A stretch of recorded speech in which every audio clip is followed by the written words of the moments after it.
Ibadah Pak. Ustaz. Ibadah dan segala ketentuan dalam kehidupan itu dilarang kecuali ada perintahnya. Ini ibadah ya. Terus bagaimana? Yang semula dilarang kecuali ada perintahnya. Nah ini lebih kepada ibadah makruh Pak Bapak.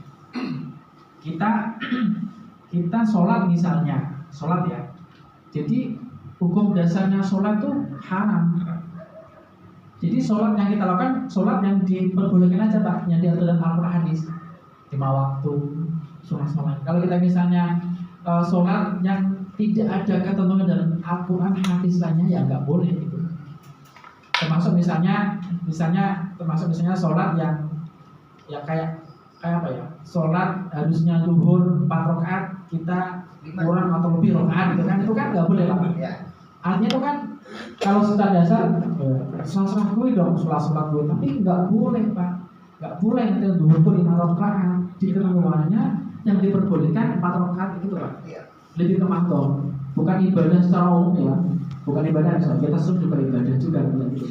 Termasuk zakat misalnya Pak, nggak boleh misalnya kita zakat apa ya, misalnya zakat mal misalnya, zakat profesi harusnya kan 2,5% ya, tapi kita bayarnya 1% misalnya. Terserah saya dong, yang punya duit kan saya juga, terserah saya, nggak boleh begitu ibadah, jadi diharam gitu. Tapi boleh sesuai dengan yang diperbolehkan. Berapa ketentuannya? 2,5% gitu. Termasuk ibadah haji yang segitu ribunya ya, banyak instrumennya, itu juga ada ketentuan. Nggak boleh sembarangan manasik atau ibadah haji itu ngasal gitu ya. Tawaf, wukuf, lewat jumroh itu juga ada ketentuannya Pak. Bagaimana maksudnya? Jadi nggak boleh ngasal ibadah ya tanpa ada dalil dari Al-Quran, hadis dan lainnya, itu cuma kias itu yang membolehkannya gitu. Beda dengan muamalah, kita melakukan apa boleh loh, yang apa ya, muamalah terutama yang pijit-memijit, misalnya membantu pinjam pulpen, buat tulis apa, boleh itu. Al-ibahah, semua muamalah boleh. Ya termasuk tadi itu ya, masuk bisnis, kerjasama, mudharabah, musyarakah, boleh Pak. Karena tidak kecuali ada dalil yang melarangnya kan itu. Misalnya tadi itu bekerja sama, musyarakah, bermuamalah dalam kebatilan misalnya. Ya, mungkin ada hadis atau Al-Quran, ya berarti nggak boleh gitu. Gitu Pak. Jadi lebih ke ibadah makruh Pak. Sholat, puasa, zakat, itu kesana sempitnya gitu. Jadi artinya apa? Nggak boleh ibadah itu sembarangan ibadah gitu. Sholat ada ketentuannya gitu. Masuk sholat zuhur tapi jam 4 sore kan nggak boleh ya, dalam normal ya. Jadi kan nggak boleh ngasal ibadah. Yang diperintahkan tuh ya ada waktunya gitu, tergelincirnya matahari sampai menjelang asar. Jadi itu nih maksudnya nih. Jadi kadang-kadang memang agak ini sih, agak panjang. Jadi kembali ulangi bahwa al-aslu fil ibadah, al-aslu fil muamalat fil ibadah, kata ya dalil ala tahrimiha. Kalau ibadah, al-aslu fil ibadah tahrim ya, haram, ala dalil ala ibadah, sampai yang membolehkan. Kita ulangi, Moga. Ya, potensi ekonomi syariah kita kan cukup besar ya, populasi muslim di Indonesia kan hampir 80%. Tapi pertumbuhannya kenapa enggak terlalu signifikan gitu Ustaz? Apa kendala-kendala yang dihadapi sebenarnya Ustaz? Karena saya lihat juga bank-bank syariah yang benar-benar pure syariah tuh jarang banget ya. Yang waktu dulu kita pernah ada dulu bank muamalat ya. Kalau yang lain-lain dulu ada yang BCA bikin unitnya syariah, terus ada bank konvensional bikin unitnya syariah. Tapi yang mayoritas muslim dulu ada BCA muamalat, sekarang udah nggak ini lagi. Ada tapi masih iya agak ya, iya. Itu mungkin kendala-kendala apa yang dihadapi Ustaz gitu, karena negara dengan populasi muslim yang lumayan besar, sama Malaysia aja kita masih kalah kalau nggak salah. Nah, terus yang kedua terkait akad-akad Ustaz, yang terkait tadi ada jual beli murobahan. Kalau mudah-mudahan saya nggak salah, selama ini kalau saya pernah berakad dengan bank syariah itu ada akad murabah, itu kan jual beli. Dan kelebihannya itu sebenarnya kan ada kesepakatan. Kelebihannya Ustaz ya, itu kadang-kadang itu sudah ditentukan dulu Ustaz. Harusnya kan ada kesepakatan di awal, misalkan mengambil keuntungan segini. Kira-kira kita setuju nggak? Harusnya ada kesepakatan dulu. Oh jangan segitu. Ya. Tapi prakteknya Nego. Iya betul. Tapi prakteknya sekarang udah ditentuin. Kadang-kadang di selebarannya udah ada Pak nih kalau segini perubahannya segini nanti ininya segini. Nah, itu yang pertama. Yang kedua, sekarang kalau benar-benar mau murni syariah, kita kan harusnya ketika kita akadnya jual beli harusnya ada alat atau barang yang udah ada di situ. Nah sekarang rata-rata kita kan pakai akad wakalah ya, yang diberikan kepada itunya yang beli sendiri. Diwakilkan dia beli sendiri, tapi dalam prakteknya kadang-kadang yang dibeli itu nggak sesuai dengan apa yang diakadkan, gitu.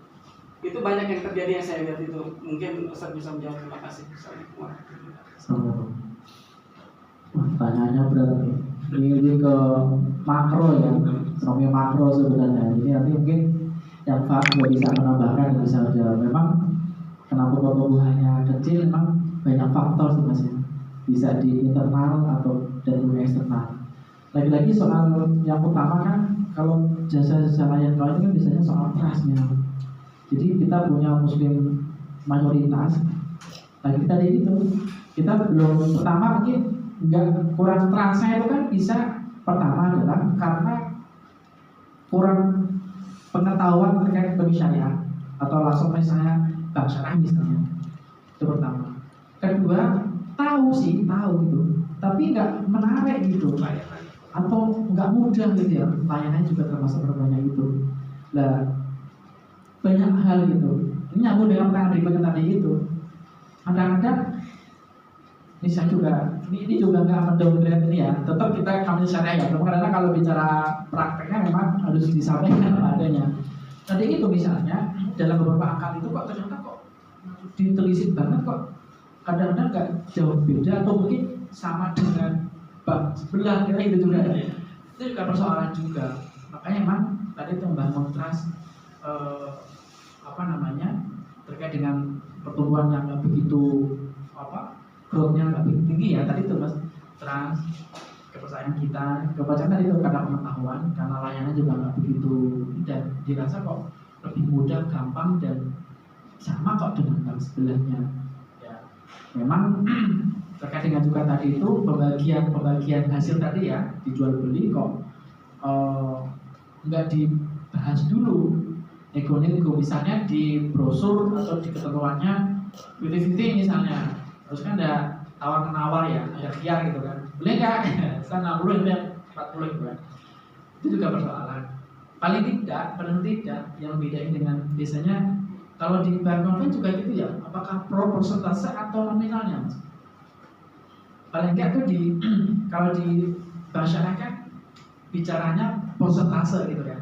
Jadi meskipun harus juga didiskusikan antara dua pihak, paling tidak kan yang membedakan dengan konven itu ketika kamu biasanya tuh nggak berbasis persentase, langsung ke angkanya misalnya. Oh ini dapat sekian juta nih dalam sekian rentang waktu gitu kan, itu kan juga malah boros sekali kan gitu ya. Jadi kalau syariah kan berdasarkan persentase, dapatnya sedikit, ente dapat 40% ya 40% dari yang didapatkan kan gitu.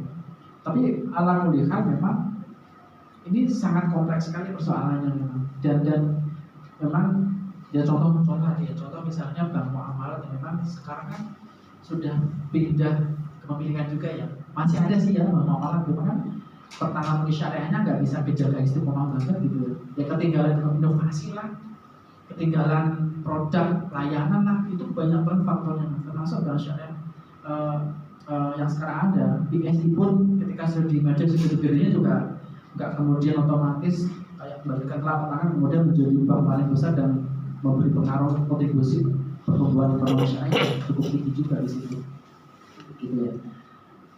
Itu sih Mas, ini ada lebih yang harus ada hadiahnya juga nih ya, termasuk praktisi perbankan sebenarnya. Cuma memang kita sebagai user ya, sebagai masyarakatnya juga bertransaksi dengan bank, kadang juga mikir juga mas gitu. Cuma kadang-kadang kita udahlah gitu. Daripada senang mending ada syariahnya, meskipun lagi-lagi tadi kata Babang sama Pak Warna tidak seluruhnya murni memang.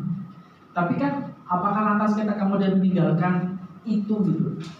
Yang sebenarnya itu diperintahkan gitu, meskipun tidak sempurna saat ini dan tidak bisa penuh yang kita harapkan.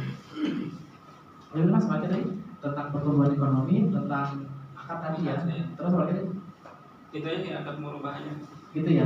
Nah ini harus ada yang paham sebenarnya. Memang kayak kemarin saya juga memang harusnya sih ada nego ya, tapi kalau udah masuk lembaga keuangan udah paket gitu ya, udah begitu itu. Kalau mau yo, ayo, kalau enggak kan itu kan. Enggak. Kalau nggak setuju dengan persentase nisbah antara Bank dengan saya ya udah kan.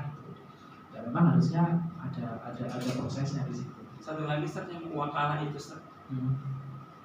Kalau kita kan jadi customer itu yang beli sendiri. Kalau mau mudik kan harusnya ketika dia minta butuh TV misalkan, harusnya kan bank itu menyediakan TV, nanti barangnya ada gitu. Iya barangnya ada. Tapi kan sekarang kan pakainya wakalah, nanti customer itu yang beli sendiri. Dikasih uangnya. Dikasih uangnya kan. Prakteknya pada kenyataannya mereka kadang-kadang nggak sesuai dengan apa yang diangkatkan. Oh TV misalkan 20 inch dengan merek apa gitu. Sekarang kan nggak dikasih uangnya, nanti dia belanja sendiri kan gitu. Itu lagi-lagi sama ketidaksempurnaan tadi ya. Jadinya kalau bikin muamalah ya begitu gitu. Meskipun mas, saya belum baca sih ya, baca fikih kontemporer dan perbandingan madzhab terkait dengan wakalah, apakah boleh ketika akad wakalah itu barangnya belum ada, tapi sudah tercantum tuh kriteria sama speknya gitu kan. Kemudian apakah demikian bolehkah gitu kan? Gimana kalau nanti prakteknya kok barangnya diadakan tidak sesuai dengan spek yang disepakati di awal? Juga banyak perbedaan berapa juga sebenarnya sih mas. Cuma memang akhirnya tadi kembali ke tadi mas punya ya ketidaksemuanya itu kadang-kadang juga faktor ketidakkonsistenan tadi itu gampangin gitu ya, gampangin. Tapi seandainya kalau dijalankan dengan penuh konsisten gitu kan, bahwa kaidahnya di fikih muamalah itu ya harus rukun dan syaratnya harus begini misalnya di wakalah itu ya harus jalani gitu. Cuma kadang-kadang si yang praktekan nggak konsisten.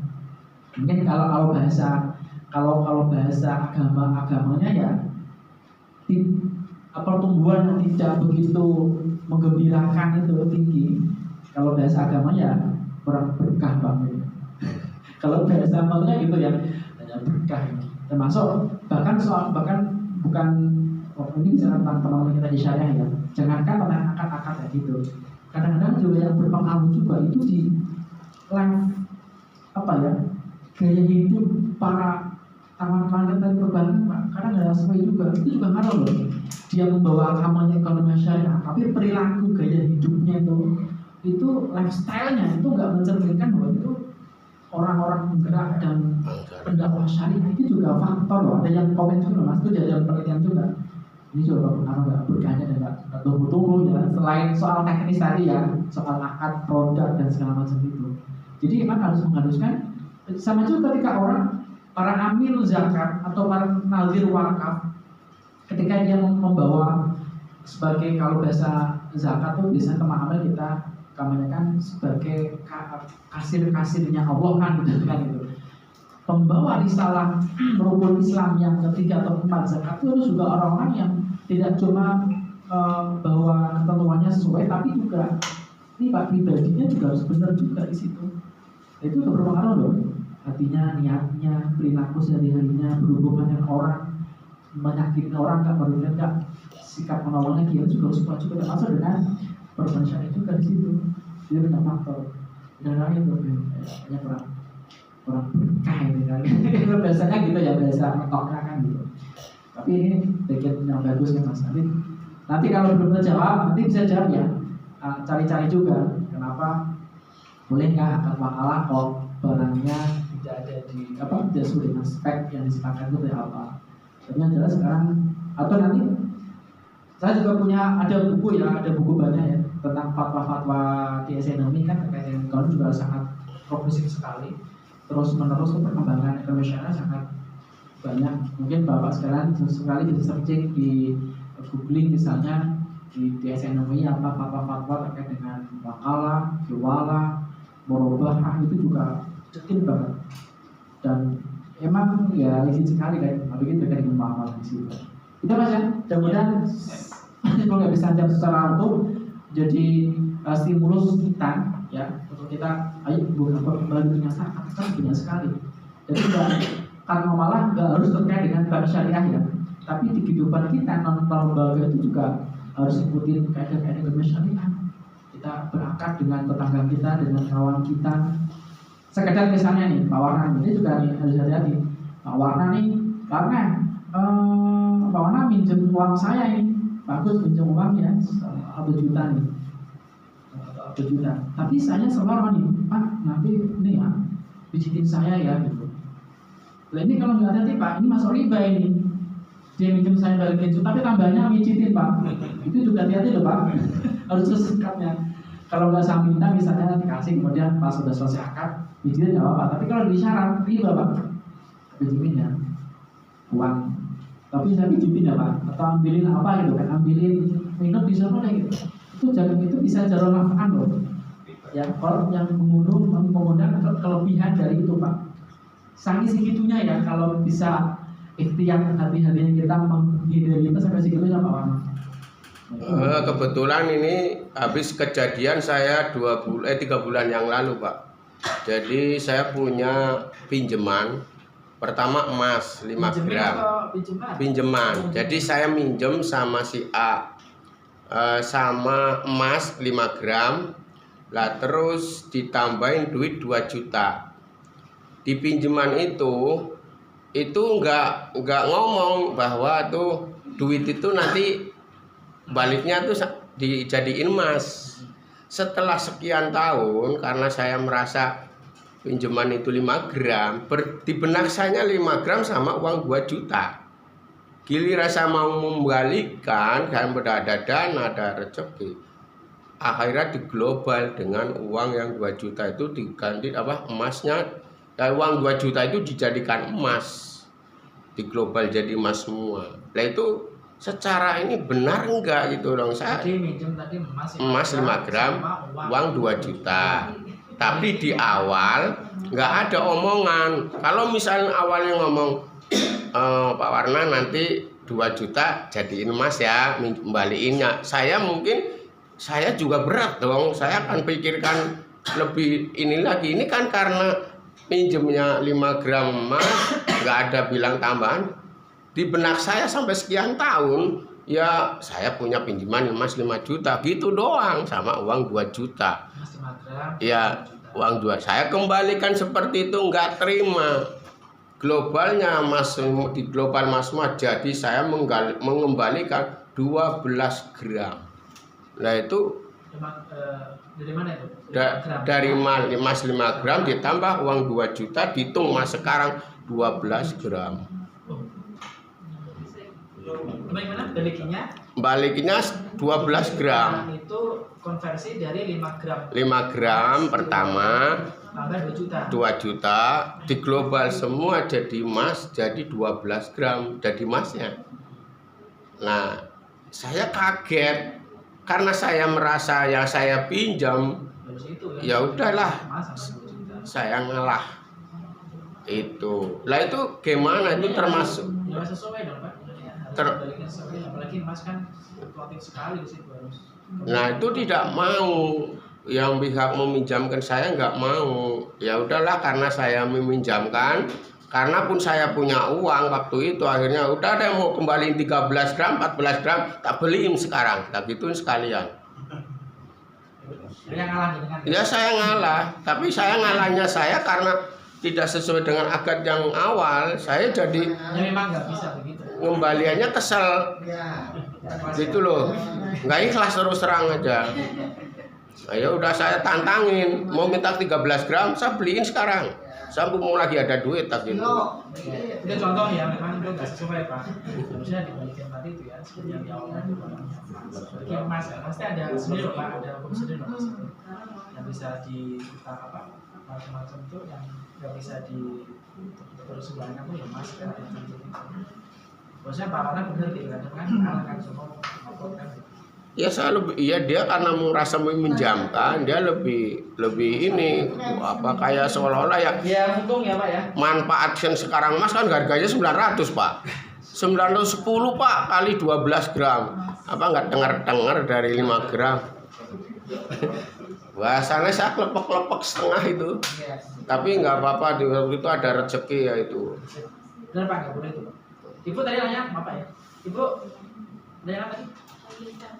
Terkait pengalaman di masyarakat kan kadang kita itu suka ada aja yang mau pinjam gitu kan, tapi akarnya itu misalnya kita lagi kesusahan gitu, kita lagi kesusahan, tapi si peminjam ini mendesak terus.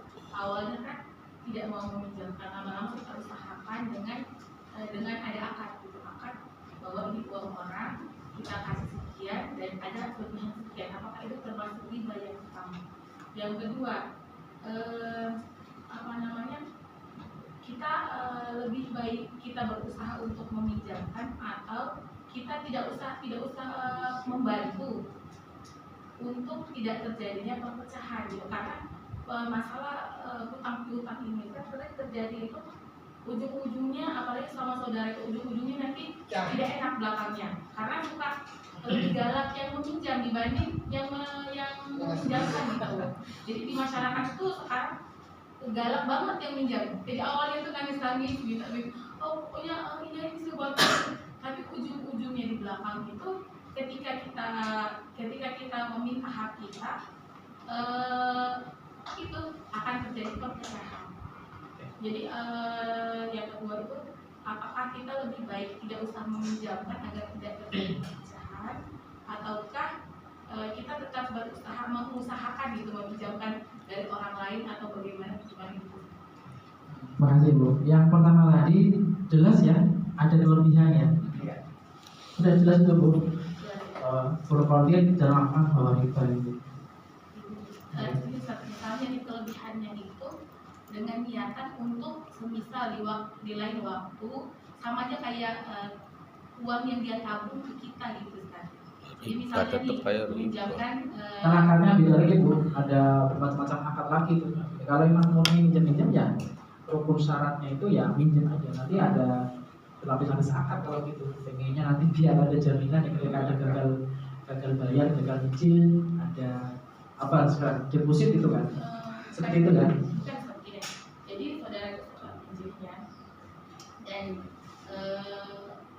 niatnya itu, kelebihan yang dia pinjam itu untuk membantu dia di lain waktu.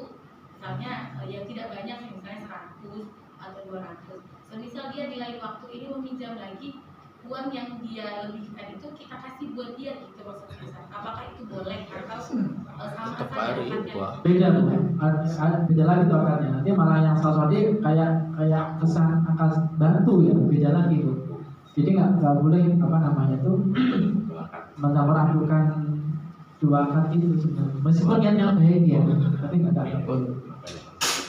Namun kekuatan kedua tadi itu, fenomena sekarang itu gimana ya, kita mungkin dipandang punya uang itu kan, dia butuh, tapi lihat track recordnya, historinya begitu ya Bu ya. Ya nanti kita tahu lebih banyak, cuma memang dari sana ada beberapa hal. Misalnya ada orang utang, ya dia nggak bisa bayar utang sekian tahun dan contohnya bisa utang kan, bisa masih solusi ya, bisa memperpanjang jatuh temponya, mundur lagi deh. Kalau nggak bisa lagi gitu kan, ini berat juga ya, sedangkan gitu kan. Nah itu juga kan tadi misalnya yang banyak sekarang dilakukan oleh masyarakat kita, misalnya Pak saya minjem 500 gitu kan, dia butuh banget gitu. Tapi kita tahu rekornya beberapa kali nggak pernah beres gitu kan. Kasih lagu lah, 40.000 lah, 100.000 nih, saya ada nih, kayak gitu ya. Ini tak kasih ini sih, tapi ya ada baiknya karena kita daripada nanti malah bikin pertama apa pecahan, keduanya juga nanti nggak mendidik juga. Itu niat baik juga gitu. Mungkin juga langsung biasa kok. Iya. Kemarin kok nggak benar juga gitu, gimana berkali-kali ini tadi gitu.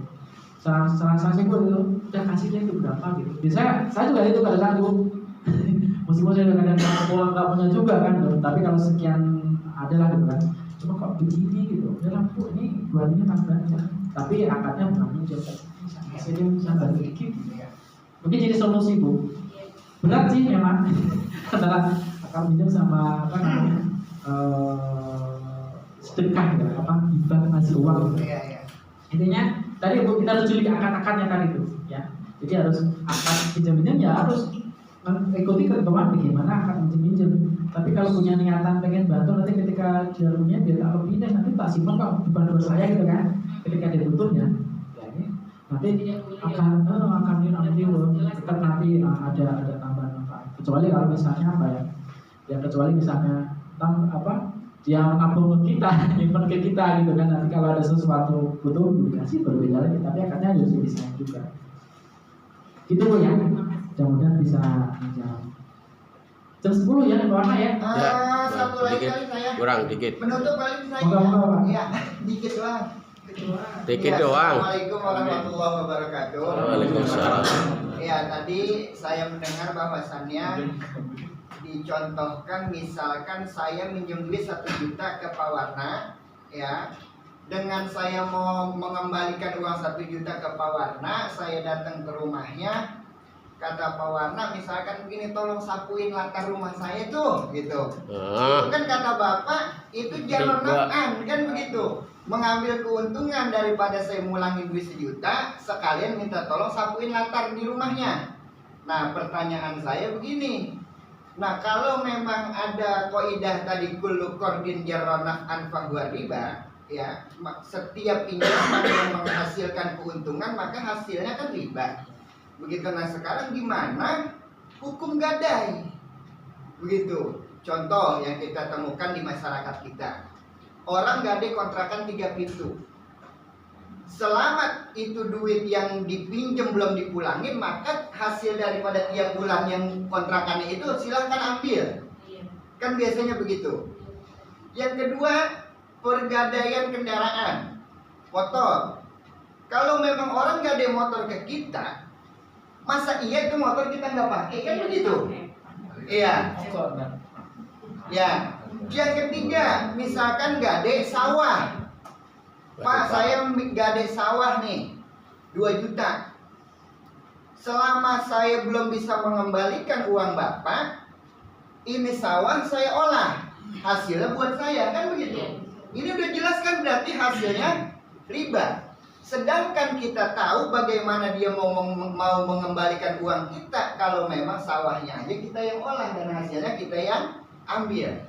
Ya, nah itu apa memang ada penjelasan lebih apa emang gimana Pak? Ya. Kan itu udah jelas kalau itu kan jarra naf'an fahuwa riba gitu kan, mengambil keuntungan. Nah, ini yang saya tekankan yang banyak di masyarakat itu tentang kendaraan motor. Begitu, yang akadnya gade sebagai jaminan aja biar orang itu tidak kabur, tetapi kita mengambil manfaat dari kendaraan yang kita pegang ini. Begitu.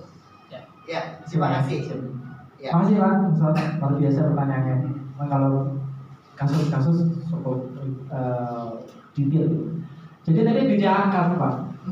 Kalau pinjam on itu kan jelas tadi kalau ada kelebihan nggak boleh, namanya on kan. Kalau udah masuk pada akad ijarah lainnya beda lagi. Justru kan kadang kerjasama itu malah justru ingin mendapatkan keuntungan, beda gitu. Termasuk masuk gade, termasuk tadi wakalah ya, kita ada wakalah wadiah yang dulu mana, ada wadiah yang dulu amanah, nitip kan, nitip apakah boleh kan yang kita titipin ini habis sama dengan tadi ya, itu dimanfaatin, itu juga ada 2 kategori beda Pak, itu. Nah, jadi kita harus nanti ketika ada sebuah kasus kita harus identifikasi ini masuk akad apa nih. Kalau kita nggak tahu akadnya apa, baru kita cari nih. Oh, ukurnya apa nih? Rohen Gade misalnya, atau tadi misalnya Gade tadi ya pinjam motor itu apakah bolehkah untuk dimanfaatin? Itu juga ada berbeda pendapat juga Pak. Di khilafiyah itu di Muhammadiyah itu juga ada yang bolehkan, ada yang enggaknya. Iya, apakah diperbolehkannya kita pakai itu kendaraan setelahnya ada akad, ada perjanjian? Oke, selama saya belum tebus ini motor silahkan pakai. Nah itu maka hasilnya boleh. Apa memang tetap nggak boleh kalaupun udah akad begitu? Ya, betul Pak. Lagi-lagi dari kami akad di awal tadi. Termasuk tadi kan, termasuk tadi kan akad misalnya balikin uang juta suruh nyapu gitu kan. Kalau disyaratkan di awal ini tak bayar juta ya, tapi nanti bonus nyapu ya, itu jelas itu kan Pak ya. Itu akad. Kalau nggak ada akad kemudian dengan sukarela Pak Warna aku sapuin gitu kan. Tapi jangan juga itu menjadi niat tambahan diskon atau bonus dari pinjaman tadi, jangan diingatkan itu. Murni aja nyapu kan. Kurangin. Jangan sampai situ.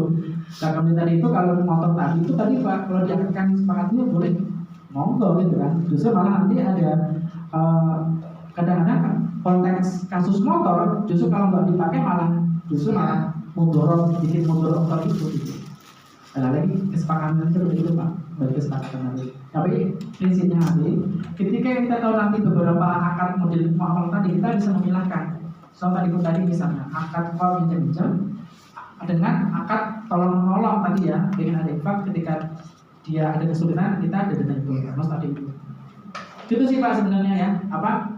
Pokoknya harus kita identifikasi akadnya apa, baru kita cari ini rukunnya apa, kebolehannya, atau bahkan mungkin sekarang lebih luas lagi bikin orang mati itu luas sekali ceritanya. Ketika Pak, apalagi misalnya sawah nih, contoh sawah gede sawah aja tuh bisa masuk di beberapa akad juga Pak. Bisa masuk nanti misalnya digeser dengan akad musakoh ya, atau muzaroah, kerjasama antara yang punya sawah sama penggarap, itu juga bisa juga tuh digeser akad, tapi lagi-lagi kesepakatan antara pihak-pihak yang berangkat di situ. Masa gadein sawah angkut banget itu kan manfaatnya itu. Dan bisa kerjasama dengan antara yang sofi bulman yang punya modal itu untuk beli bibit, pupuk, pengairan segala macam, tapi dia punya tanahnya misalnya. Gimana pembagiannya? Yuk sepakati yuk berapa gitu. Itu kembali tadi Mas tadi itu harus disepakati pembagian nisbah keuangan di situ. Kemudian meskipun tidak sempurna Pak ya, nanti saya bisa berikan juga. Memang tadi itu ya. Akad muamalah itu kalau dikaitkan dengan kasus sangat rigid Pak, harus detail di situ. Makanya banyak sekali itu pengembangan di SN itu Papua itu ketika ada pengembangan kasus sedikit aja itu ada fatwa lagi yang menjawab pertanyaan kerisauan masyarakat. Nah ini akadnya yang kadang ada yang akadnya misalkan 3 bulan nih nggak bisa ngembaliin barang cabut itu gimana Pak? Yang apa itu gade? Ya misal gade motor nih. Ya kalau secara saklek ikut tentuan ya harus dicabut, punya hak yang nyabut kan. Cuma kan kadang-kadang itu di Islam ada juga nih, termasuk bank juga ada Pak, bagaimana bisa perpanjangan waktu nih, ya kan? Itu juga ada ruang itu juga Pak, bisa diperbolehkan. Oke, siap. Oke ya. Ya, mudah-mudahan nanti bisa diskusi lagi. Ini pengantar, mungkin saya nggak begitu mendalam banget karena sangat luas sekali. Kalau ada kesempatan lain, nanti juga ada kesempatan bahas juga terkait dengan manajemen pengolahan ziswaf. Nanti ada di lembaga zakat al-Azhar. Kalau kan mungkin saya akan juga memberikan materi itu tentang manajemen ziswaf karena juga bermuncul dari situ. Ya. Oke, sebelum mungkin nanti moga ya setelah saya nanti bisa bahas tentang amat ya Ibu ya. Kemungkinan saya, kemarin kata Pak Muson, ini saya akan, karena sebelum saya dipindahkan ke Tangsel kan memang saya yang menyiapkan dari awal desain, termasuk dulu Pak Warna Bapak daftar ke bulan sebelumnya ya. Saya mendesain, mengatur dosen. Nanti semoga nanti jadwal dosen kan kemarin baru sampai Desember ya. Dan nanti kita dorong Pak Muson, Januari sampai Juni bisa segera keluar jadwalnya. Dan kemungkinan saya hari ini atau mungkin Sabtu depan terakhir mendampingin, nanti ada karena Samsung punya karyawan baru nanti akan menghandle PM kalau sekalian, tapi saya akan tetap di grup untuk bisa memantau dan memberikan beberapa masukan-masukan. Tapi saya bangga nih kalau sekalian, ini kayaknya angkatan lebih lebih strength, lebih kompak, kuat ya. Satu dari makanya nih termasuk banyak yang pesawat yang hadir, kemudian kompaknya sudah mulai dikelola ya, dana-dana kelas macam-macam gitu. Mudah-mudahan bermanfaat. Kemarin ada pertanyaan ya, Pak, ini infak yang 200 itu buat apa? Nanti memang kita akan pergunakan itu untuk PMA. Ya. Karena PMA kita itu baru sekalian masih terbatas nih support dana dari pusat kita itu. Atau mungkin misalnya bisa aja usul nanti Pak. Kan ada juga kelas ya, kelas kan nggak banyak. Balik kelas buat beli-beli